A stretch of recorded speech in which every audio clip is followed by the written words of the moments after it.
Hi everyone, welcome back to Brother English.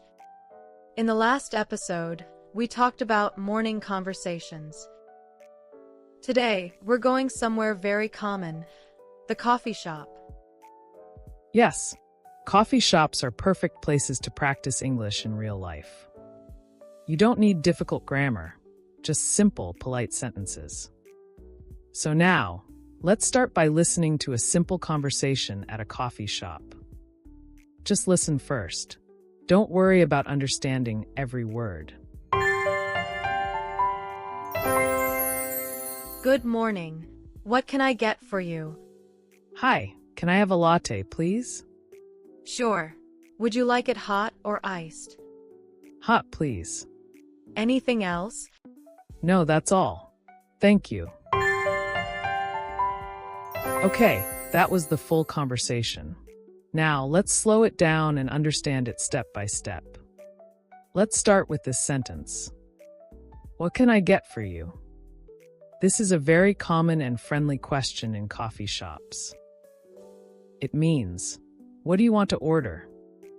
And this sentence is very important. Can I have a latte, please? You can change only one word and use it again and again. Now that you understand the key sentences, let's practice saying them slowly together. Can I have a latte, please? Good. Now try. Can I have a coffee, please? Great job. Confidence is more important than speed. You can say these sentences, but how does it feel in a real situation? Let's listen to another short example with a small change.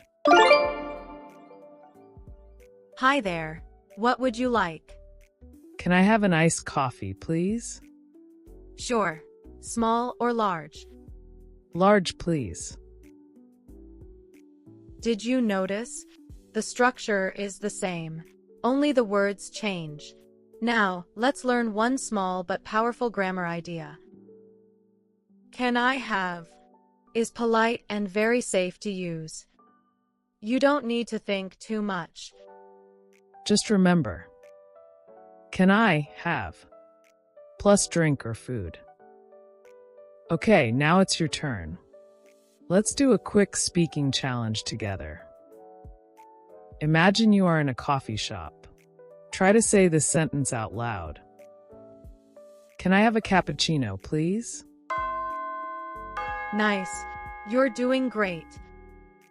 Before we finish, let's review what you learned today. Today, you learned how to order coffee politely in English. Simple sentences. Real-life English. In the next episode, we'll talk about English at work, simple office conversations. See you in the next episode of Brother English.